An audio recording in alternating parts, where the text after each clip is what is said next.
चलिए, स्वागत है आप सभी का फिर से फिजिकल फिटनेस अपडेट्स चैनल पर। और आज का वीडियो बहुत ज़्यादा इम्पोर्टेंट है। ठीक है, वो इसलिए कि आज का जो वीडियो है इसमें काफ़ी सारा जानकारी एक साथ लाए हैं, बहुत सारे जानकारी, जिसमें पार्ट बाय पार्ट करके आएगा। ठीक है, ये पार्ट बाय पार्ट करके आएगा, कुछ ज़्यादा लंबा वीडियो ना हो जाए। लगभग 20 से 25 मिनट का वीडियो रहेगा और उसके बाद फिर अगला वीडियो भी उसी तरीके से रहेगा। तो उस हिसाब से आप देखिएगा पार्ट बाय पार्ट करके। अगर जो एक पार्ट में हो जाता तो एक पार्ट में ही कर देंगे, नहीं तो अगले पार्ट में भी आएगा। चलिए, फिर से स्वागत करते हैं आप सबका फिजिकल फिटनेस अपडेट्स चैनल पर। और आज का जो वीडियो है वो इन्फॉर्मेटिव है, जानकारी बहुत ही ज़्यादा मिलेगा इससे। और ये आपको उन लोग के लिए है जो पहली बार स्कूल में जाते हैं टीचर बन के, वो गेम के लिए, खास करके गेम के लिए, या फिर जिनको जानकारी नहीं है उन लोग के लिए बहुत ही ज़्यादा इंफॉर्मेटिव है। थोड़ा नॉर्मल जानकारी है, एक्स्ट्रा उसमें लचीला जो कहते हैं ना, बहुत ही ज़्यादा उलझा हुआ है, वैसा नहीं, नॉर्मल। चलिए मिलते हैं इस टॉपिक के साथ अभी। ठीक है, आज का जो टॉपिक है वो है एथलेटिक। टॉपिक नहीं मानते इसको, ये पूरा सब्जेक्ट ही है, ये पूरा फील्ड ही है एक आपस अपने आप में, दुनिया है। तो इस दुनिया में छोटा छोटा पॉइंट चुन के लाए हैं और जो बहुत ज़्यादा इंफॉर्मेटिव है, बहुत ज़्यादा जानकारी देने वाला है, वैसे पॉइंट लाए हैं। ठीक है, तो देखिएगा। और चैनल पे पहली बार विजिट किए तो ध्यान से सब्सक्राइब कर लीजिएगा, शेयर करना भूलना नहीं, लाइक तो कर ही लेना है, कमेंट कीजिएगा, समझ में आया तो भी, नहीं समझ में आया तो भी। समझ में आ गया तो और बढ़िया बात है कि आपको और ज़्यादा जानकारी मिलेगा। तो हमारे साथ आप कैसे जुड़ सकते हैं? टेलीग्राम के थ्रू, इंस्टाग्राम के थ्रू, फेसबुक के थ्रू, यूट्यूब के थ्रू जैसे आप देख रहे हैं, और व्हाट्सएप के थ्रू भी। छूट गया है जी, व्हाट्सएप के थ्रू भी आप जुड़ सकते हैं। ठीक है, व्हाट्सएप के थ्रू भी हमारे साथ आप जुड़ सकते हैं। सारे का लिंक डिस्क्रिप्शन में दिया हुआ है। अगर जो नहीं मिलता है, टेलीग्राम पे जाके ये वाला जो है ना, फिजिकल फिटनेस सब टिप्स, ये सर्च कर लीजिएगा, आ जाएगा, बिल्कुल आ जाएगा, कोई दिक्कत नहीं होगा।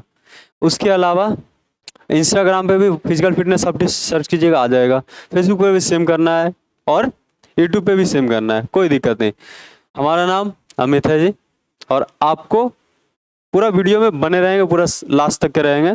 अब वीडियो को स्किप नहीं कीजिएगा, काहे कि इसमें बहुत सारे ऐसे जानकारी है जो आपको जानना बहुत ज़रूरी है।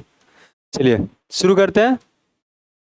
सबसे पहले देखते हैं official for the events and their duties. नहीं, कुछ ऑफिशियल्स होते हैं, ठीक है, एथलेटिक है, इसमें ऑफिशियल्स होंगे ही होंगे। तो देख सकते हैं, छोटा छोटा नॉर्मल सा लेंगे, ज़्यादा दूर तक नहीं। इंटरनेशनल ऑफिशियल्स, इंटरनेशनल जो देश के बाहर जाते हैं वैसे ऑफिशियल्स। इसमें बहुत सारे डिपार्टमेंट है, इसके बारे में धीरे धीरे आगे पढ़ेंगे। ऑर्गेनाइजनल डेलीगेट्स, ठीक है, ऑर्गेनाइजेशनल डेलीगेट्स, यानी जो भी ऑर्गेनाइजेशन ऑर्गेनाइज करते हैं उनका एक डेलीगेशन अलग चलता है। ठीक है, उनका एक ग्रुप चलता है, तो आगे बढ़ेंगे। फिर आगे टेक्निकल डेलीगेट्स, जो सारा कुछ नाप उप करते हैं, नापने उपने वाला काम करते हैं ना, वो सारा कुछ रहता है। मेडिकल डेलीगेट्स, यानी टीम होता है, डेलीगेट्स यहाँ लिखा हुआ है, टीम होता है। मेडिकल टीम्स, वो एक ग्रुप ही चलता है, उसको इसीलिए डेलीगेट्स कहते हैं, बहुत सारे टीम रहते हैं उसमें। Anti doping delegates, international technical officials, और इंटरनेशनल रेस वॉकिंग जजेस, international road cross messrs, international starters, international photo finish जज, जूरी ऑफ अपील्स, बहुत सारे हैं। उसके बाद फिर देखिए मैनेजमेंट ऑफिशियल्स, कहीं भी जाइएगा मैनेजमेंट कोई तो देखेंगे, जैसे रहने सहने और ग्राउंड वगैरह का मैंने, और उसका फिर वापस जो मैनेज करने का जो काम है सारा कुछ देखा जाता है। Competition director, meeting manager, technical manager, event presentation manager, सारा कुछ होना चाहिए, होते भी हैं।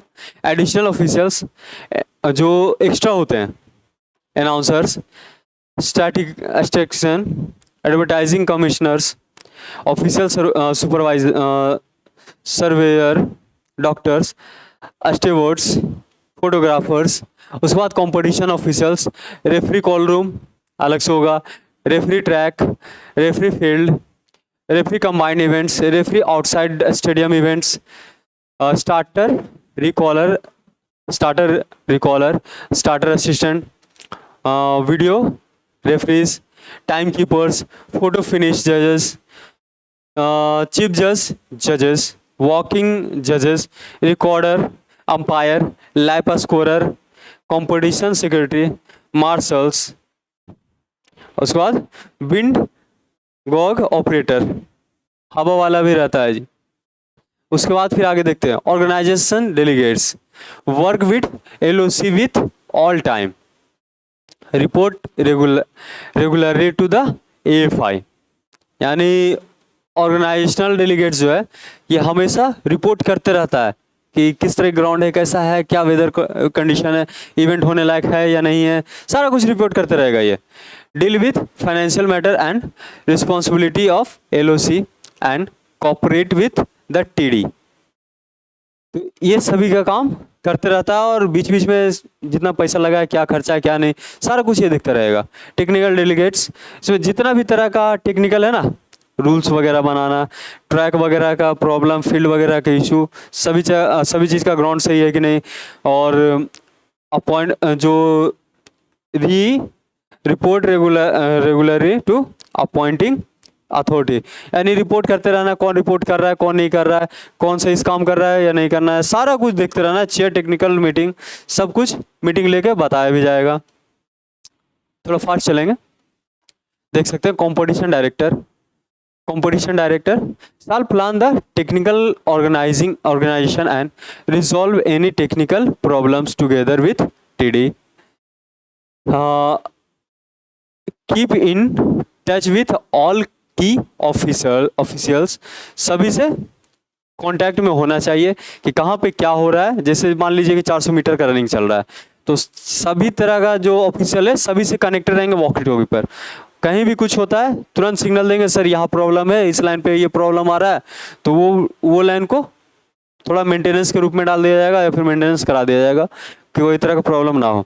Meeting manager responsible for correct conduct of the competition, check all the official have reported for duties, appoint substitutes if required, authority to remove any official who is not abiding by the rules।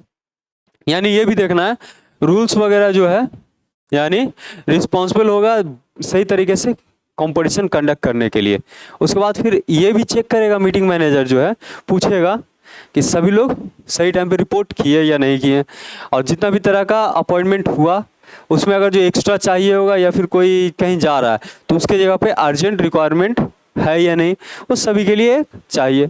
Authority to remove any official who is not abiding by the rules, अगर जो rules नहीं चल रहा है उसको हटा देने का ये मीटिंग मैनेजर जो है उसको ये अथॉरिटी है, परमिशन है। ठीक है, देख सकते हैं technical manager responsible for ensuring the track, runway, circle arcs, sectors, landing areas for field events and all equipment and implements are in accordance with the rules। सभी चीज रूल्स के हिसाब से है या नहीं। ठीक है, क्या क्या तो इसमें देखेगा ट्रैक, रनवे किसका, थ्रोअर्स का, जो थ्रोअर जंपर्स का जो रनवे होता है ना उसको देखकर बोला गया। आर्क जो सर्किल वगैरह जो करता है वो आर्क, सेक्टर्स यानी जंपिंग पिट का जो सेक्टर्स होता है सभी, landing areas for field events, landing area जो शॉर्ट पुट का हो या फिर लॉन्ग जंप, ये सब का सभी चीज़ का इक्विपमेंट सही तरीके से काम कर रहा है या नहीं, सही तरह से फिट है या नहीं, वो रूल्स के अकॉर्डिंग है या नहीं, वो सारा कुछ देखने का काम है। Placement and removal of equipment and implements, placement and removal of equipment and implements, ये सारा कुछ काम किया जाएगा। Checking for making any personal implements permitted according to the rules, अगर जो आपको लग रहा नहीं यहाँ ये प्रॉब्लम है तो आप चेंज कर सकते हैं, अगर जो रूल्स के हिसाब से वहाँ सही नहीं है तो, अगर जो रूल्स के हिसाब से अगर जो आपको जो लगता है वो आप वहाँ सुधार कर सकते हैं।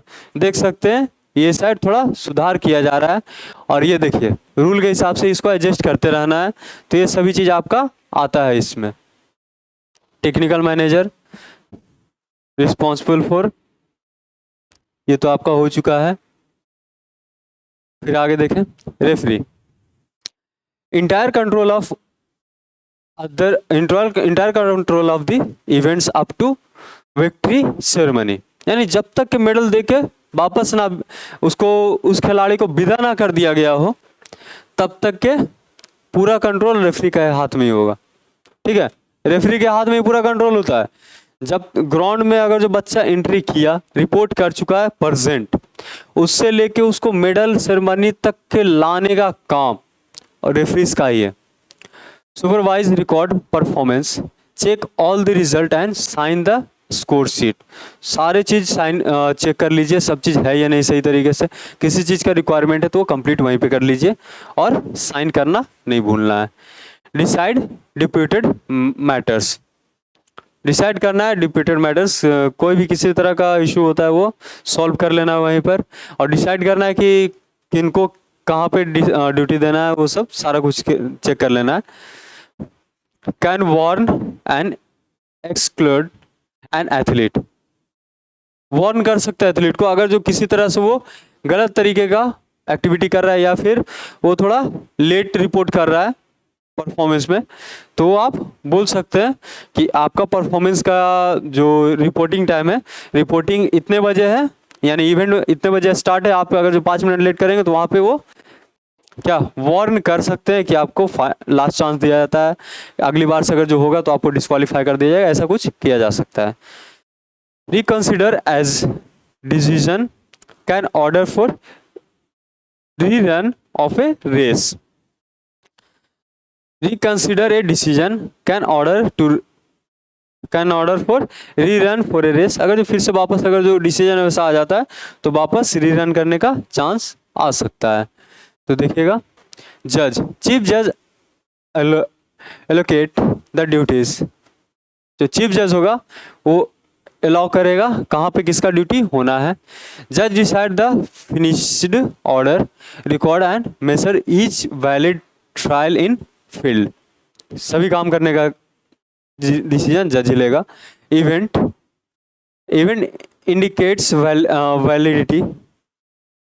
वैलिडिटी और non validity time is less, यानी जो टाइम जो बर्बाद करने के नियत से अगर जो कोई जाते हैं तो वहाँ पे उसको सीधे मना किया जा सकता है, और उस पर यह भी ध्यान दिया जाता है कि नहीं आपका ट्रायल है या नहीं है। अगर जो बोल दिया गया कि फाइनल है और आपको अगर जो ट्रायल करना है तो आप जज से परमिशन लीजिए, अगर जो वो दे देते हैं तो आगे आप ट्राई कर सकते हैं। Benefit of doubt goes in favour of athlete, umpires, running और race walk events, umpire are the eye of referees without authority to make final decision. In case of any violation or breach of rule, communicate immediately by the raising an yellow flag and written report to referee.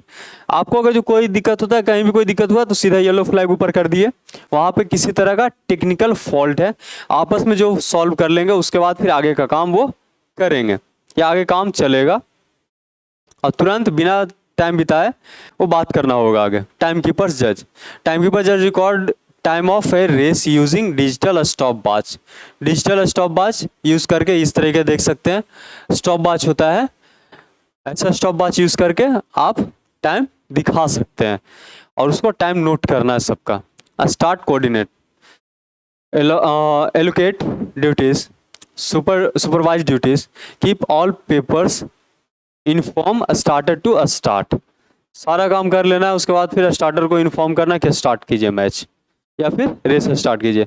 Starter start the race, decide who takes false start, starter ध्यान ये भी देगा कि कौन fall start ले रहा है, उसके ऊपर भी काम करेगा। जैसे देखिए ये स्टार्टर है, स्टार्ट दे रहा है और ये चेक करेगा कौन फॉल दे रहा है, ये फॉल अगर जो कोई देगा तो ये सीधा बोलेगा, लेन पर जाकर खड़ा होके रेड कार्ड दिखा देगा, लाइन नंबर इतना, फॉल स्टार्ट आउट, वो बाहर हो जाएगा।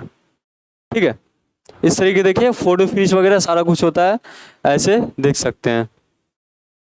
फिर आगे देखिएगा,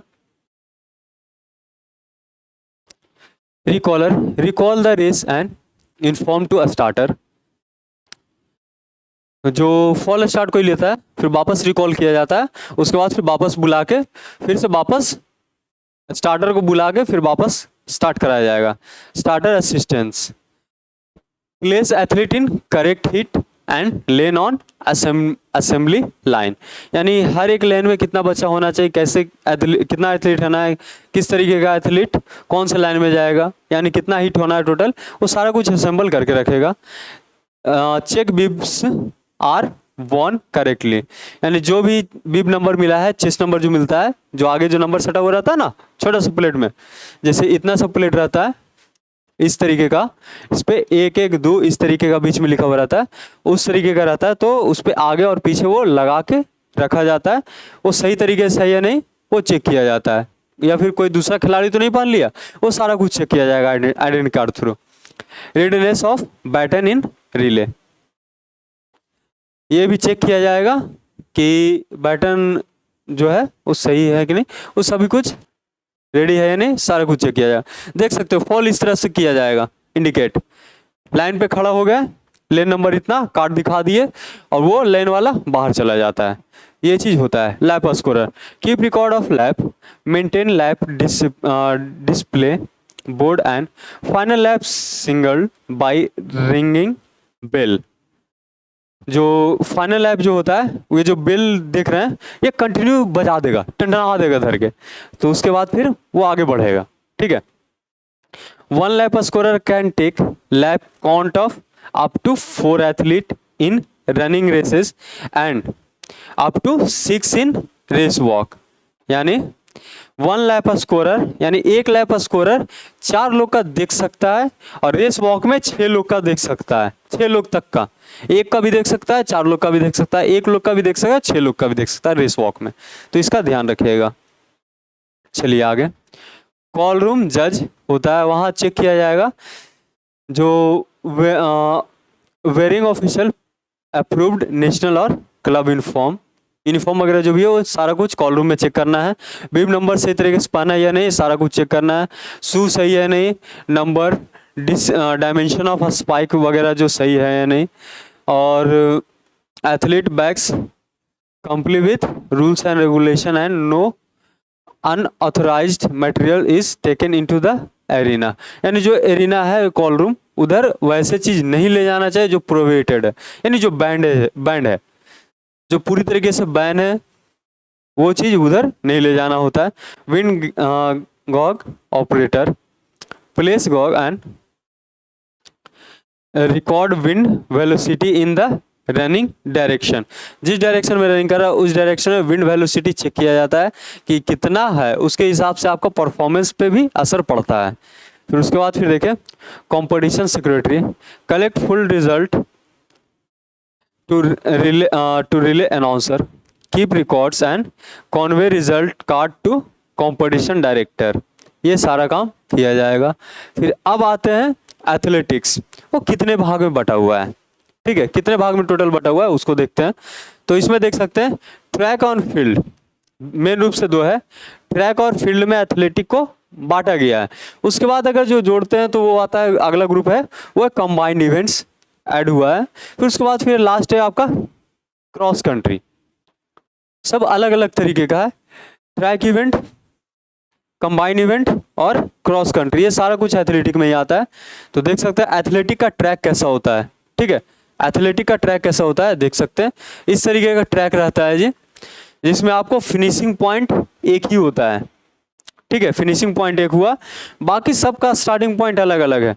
इसमें आप देख रहे होंगे, गौर से देख रहे होंगे तो 400 मीटर का स्टार्टिंग पॉइंट ये है, 2000 का मीटर का, 10,000 का ये स्टार्टिंग पॉइंट हो गया, 1500 मीटर और स्टीपल चेस ये सब का आपका सब कुछ का है। स्टीपल चेस का इधर से ये 1500 मीटर का स्टार्टिंग पॉइंट हो गया, ये देखिए 1 किलोमीटर 3000 मीटर, 5000 मीटर, यानी 3 किलोमीटर स्टीपल चेस का भी इधर से स्टार्टिंग है। सारा कुछ आपका है। वाटर हडल आपका इधर है, और कई जगह होता है कि बाहर में भी होता है, तो उसको ध्यान में रखा जाता है। बाहर में भी होगा तो इसी तरीके से होगा, यही साइड, ठीक है। तो इसको आपको ध्यान में रखना चाहिए। और 100 मीटर का इधर स्टार्टिंग है, देख सकते हैं स्टार्टिंग पॉइंट है इधर। 110 मीटर, 100 मीटर इधर से ही है, ठीक है। फिर इसमें काफ़ी तरह का चेंजेस है, सारा कुछ देखिएगा आगे। अगर जो इसको समझना है तो एक वीडियो ट्रैक एंड फील्ड पे एथलेटिक का आ चुका है, हाउ टू मेक, तो उधर बढ़िया से देख लीजिएगा, समझ लीजिएगा। इसका सारा मेकिंग उधर बताया जा चुका है, इधर बताने में टाइम वेस्ट उतना करेंगे नहीं। आगे बहुत सारा टॉपिक है, उसको कवर अप करते हुए चलेंगे, ठीक है। देखिए एथलेटिक्स ट्रैक इवेंट्स क्या क्या है, sprint, middle distance, long distance, hurdles और रिलेस। ये 5 ग्रुप है, सॉरी 1 2 3 4 और 5 ग्रुप में बटा है ट्रैक इवेंट। तो देख सकते हैं इधर देखिएगा, स्प्रिंट 60 मीटर, 100 मीटर, 200 मीटर और 400 मीटर का स्प्रिंट होता है, जो कि आपका इधर से लेके इधर तक ही यूज है, यहां तक में ही खत्म है स्प्रिंट रेस, ठीक है। इतने दूर में ही है स्प्रिंट रेस।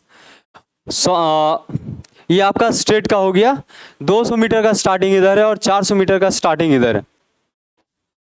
पूरा एक राउंड में पूरा सब कुछ खत्म है स्प्रिंट का। 100 मीटर, 60 मीटर लगभग यहां से आएगा, और 200 मीटर, 400 मीटर सबका खत्म है इधर। इधर आपको समझना है। फिर आगे देखें मिडिल डिस्टेंस रेस, इसमें आपका 800 metre, 1500 metre, 3 kilometre. 3 kilometre steeplechase भी आता है, 2 है स्टीपल चेस भी है। तो इस तरीके का है, देख सकते हैं हर्डल, देख सकते हैं आप इस तरीके का लगा रहता है, ऐसा ऐसा हर्डल बहुत सारा होता है। और वाटर हर्डल एक होता है, पूरे राउंड में एक होगा, इस तरीके से पानी रखा हुआ रहता है। और ये आपका हर्डल होता है, इससे ऊपर से जाना होता है, देख सकते हैं इस तरह से जा रहे हैं लोग। 3 किलोमीटर स्टीपल चेस में होगा, देख सकते हैं। लॉन्ग डिस्टेंस में 5 किलोमीटर एंड 10 किलोमीटर रनिंग, ठीक है। ये आपका इतना रहता है। फिर आगे देखें hurdles, 60 metre hurdles, 100 metre hurdles, 110 metre hurdles, 400 metre hurdles, 3000 metre steeplechase. वो 3000 मीटर जो था वो रेस था, और ये हर्डल, दोनों है, कंफ्यूज नहीं होना है, दोनों है, ठीक है। तो 60 मीटर हर्डल्स और 100 मीटर हर्डल्स फॉर ओनली किनके लिए, वुमेन्स के लिए, सिर्फ महिलाओं के लिए, पुरुषों के लिए नहीं। पुरुषों के लिए सिर्फ ये है मेंस।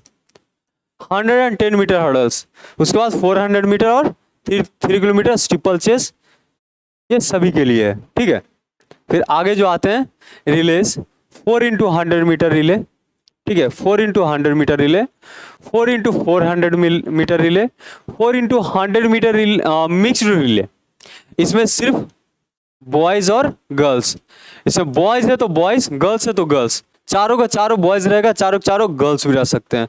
इसमें भी सेम है, बॉयज हो सकते हैं और गर्ल्स भी हो सकते हैं, लेकिन इसमें 2+2 बॉयज और गर्ल्स दोनों कंपलसरी है मिक्स्ड में। और उसी तरीके से ये भी है 4x400। और इसके तरह से एक और भी है मिडले रिले, जिसमें 100, 200, 300, 400 मीटर मिडले रेस ये आता है। इसमें आपको ध्यान देना है मिडले में कि आपका जो मिडले जो है ना, पहला मेंबर है 100 मीटर, दूसरा 200, तीसरा 300, चौथा 400 मीटर भागेगा। तो इस तरीके से ये है। फिर आगे देखते हैं रिले रेस रूल्स, देख सकते हैं रूल्स क्या है। नॉर्मल दौड़ रहे हैं, किस तरह से देना है, तो ये आप इस तरीके से दे सकते हैं, ऐसा दे सकते हैं। नॉर्मल दौड़ रहे हैं आप इस तरीके से करके दे सकते हैं, या इस तरीके से दे सकते हैं। ये आपका पकड़ने का तरीका है, देखिए देख सकते हैं इधर। बैटल ऐसा होता है, बैटल्स को लेकर थोड़ा सा जो कंफ्यूजन होता है रूल्स को लेकर, कि लेंथ किसका कितना है, तो 30 सेंटीमीटर लेंथ होता है बैटन का, वो सीनियर के लिए। वेट 50 ग्राम होगा। स्टैंडर्ड डायग्राम जो 38 mm होता है, डायमीटर 38 mm होगा, यानी 1.5 इंचेस रहेगा। Baton junior baton small diameter जो होगा वो 32 mm होगा, यानी सीनियर वाले में 38 और जूनियर वाले में 32 mm का होता है। और उसका लेंथ जो होता है 290 mm, यानी 29 mm होगा जी, 290 नहीं 29 mm, यानी 29 सेंटीमीटर से 29 सेंटीमीटर और 11.4 इंचेस होगा, इतना होता है। रूल्स देख लीजिए थोड़ा, आप इस तरीके से भी बैटन ले सकते हैं, ठीक है। आगे दौड़ रहा है वो इस तरीके से आपको इस तरह से दिया, ऐसे दिया, आप पकड़ के आगे दौड़ सकते हैं। आप इस तरह से भी ले सकते हैं, ठीक है, ये रूल है। उसके बाद फिर आते हैं जंप इवेंट, ठीक है। जंप इवेंट का देखते हैं, जंप में कौन कौन सा आ गया, देखिए फील्ड इवेंट, फील्ड में जंप एंड थ्रो है, दो ग्रुप होता है फील्ड इवेंट में, जंप और थ्रो। उसके बाद फिर देखें जंप इवेंट में कौन सा है, तो जंप इवेंट में भी दो है, वो है वर्टिकल जंप और हॉरिजॉन्टल जंप। समझिएगा, वर्टिकल जंप और हॉरिजॉन्टल जंप, तो उसमें भी और भी बहुत सारा है। वर्टिकल जंप के लिए आते हैं, तो वर्टिकल जंप में आपका क्या रहेगा, हाई जंप और पोल वोल्ट। वर्टिकल जंप आते हैं और जंप किए, ये वर्टिकल जंप में है, ठीक है। रूल्स एंड इंटरप्रिटेशन, यानी तेजस्विन शंकर हाई जंपर है, राकेश गोंड ये पोल वोल्टर है। फिर उसके बाद फिर देख सकते हैं फ्लो ऑफ पार्टिसिपेशन, देख सकते हो वार्म अप कुछ इस तरीके से किया जाता है, 1-2 बार कूद लिए गद्दे पे तो अच्छा हुआ, कॉल रूम में रिपोर्ट किए, और फील्ड में प्ले खेलने जाने के लिए आपको सबसे पहले रिपोर्ट किया, रिपोर्ट वाले फिर इधर आपको लेके आएंगे। चलिए आगे बढ़े, तो general conditions, trials, height measurement, cross bar, placing, tie jump of, score sheet and result card, ये सभी चीज पे वर्क किया जाता है। सबसे पहले देखेंगे वर्टिकल जंप जनरल कंडीशंस क्या होता है। Before the competition begins, referee or the chief judge shall announce to the athlete the starting height and subsequent heights to which the bar will be raised at the end of each round of the trial until there is only one athlete remaining and has won the competition, or there is the tie for first place. यानी देखिएगा कि जब तक first नहीं आ जाता है, यानी कोई ऐसा पर्सन नहीं आ जाएगा जिसका लास्ट हाइट जो है वो खत्म होने जा रहा है, ठीक है, खत्म होने जा रहा है, तो वहां आते आते आपको खत्म कर लेना है, स्कोर शीट के ऊपर देख लेना है, टाई होगा तो उसका एक अलग से रूल चलेगा, ठीक है। चलिए अगला देखें, वर्टिकल जंप्स के लिए ट्रायल, 3 अटेम्प्ट्स ईच हाइट, हर एक हाइट पे 3 अटेम्प्ट्स मिलेगा। और इसमें अगर जो कोई एथलीट होता है जो इस हाइट को आप क्रॉस इजीली कर सकते हो, वो बोलते हैं पास, ठीक है, पास। एथलीट में पास देयर सेकेंड और third trial at a particular height, यानी वो पास कर देंगे, उसके बाद फिर ऊपर का हाइट जो जाएगा वो इजीली आगे जा पाएंगे। चलिए आगे देखें, trial disqualified, 3 consecutive failure regardless of the height at which any of such failures occurs lead to disqualification from further jumping or vaulting। यानी किसी भी तरह का अगर जो आप 3 जंप डिस्क्वालीफाई कर लिए जज के रहते हुए, जज अगर जो रिकॉर्ड कर रहा है आपको लगातार 3 जंप फॉल हो गया यानी गलत हो गया, तो आपको वहां से बाहर जाना पड़ेगा। इधर देख सकते हैं,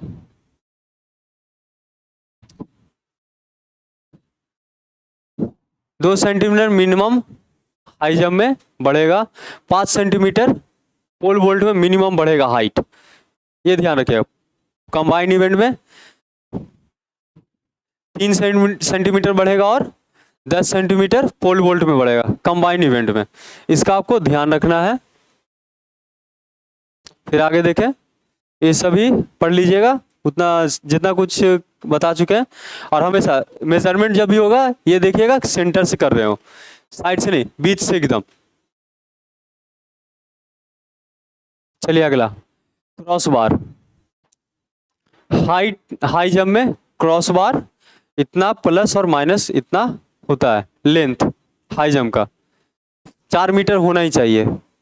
पोल वोल्ट में आपका 4.5 मीटर का होता है लेंथ, और उसमें 0.02 मीटर बढ़ सकता है, घट भी सकता है, ऐसा रहता है, ठीक है। Weight of cross bar 2 kg तक के हाई जंप में होना चाहिए, और पोल वोल्ट में आपका 2.25 kg तक के होना चाहिए हाइट।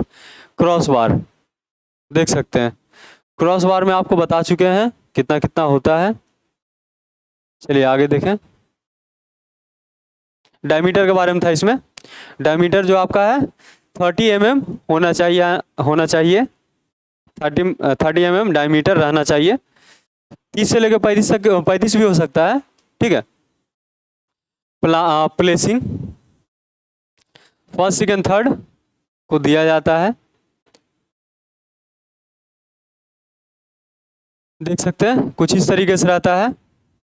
0-0 है तो पास है, क्रॉस से मतलब फेल कर गया है, तो उस तरीके से रहता है। चलिए देखिएगा आगे, इस तरीके का मेजरमेंट आपको दिया जा चुका है। आगे इसको समझ लीजिएगा। हाइट में ये आपको सिंगल में क्रॉस कर गया, इसका नहीं हुआ, पास कर दिया, फिर इसका ये एक क्रॉस हुआ, इसका दूसरा, फिर ये पास कर गया, फिर इसका फर्स्ट क्रॉस हुआ, फिर पास कर गया, ये क्रॉस हुआ, फिर क्रॉस हुआ। तो उस तरीके से आपका ये मेजरमेंट आपको पूरा क्लियर है। लास्ट में तीनों डिस्क्वालीफाई हो गया, फिर उस हिसाब से आपका है। देखिए, इफ इक्वल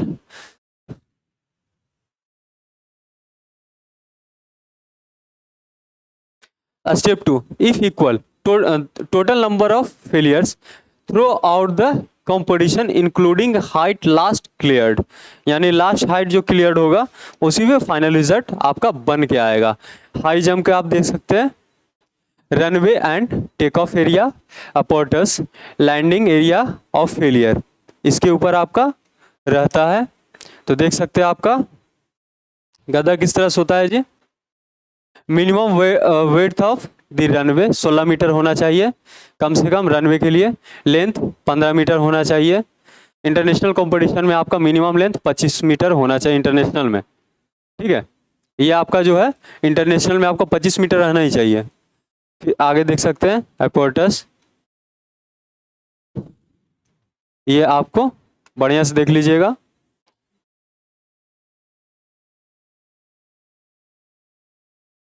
आप देख सकते हैं इस तरीके का हाइट नापा जाता है। ये जो हाइट है ना, यही आपका मेजरमेंट में आता है, नोट होता है कि आपका कहाँ तक के पहुंचा। फिर आगे देखेंगे लैंडिंग एरिया, आपका ये जो पूरा है ये लैंडिंग एरिया होता है, इसी पे लैंड करना होता है। फिर देखिए इस तरह से जंप लेके आपको लैंड करना होता है। टेक ऑफ 1 फुट से होना चाहिए, इसका ध्यान रखना है। लैंडिंग आपका बार को क्रॉस करना है, बार गिरना नहीं चाहिए, इस पे पूरा फोकस होना चाहिए। बार अगर जो गिर गया आपको डिस्क्वालीफाई आपको कर दिया जा सकता है।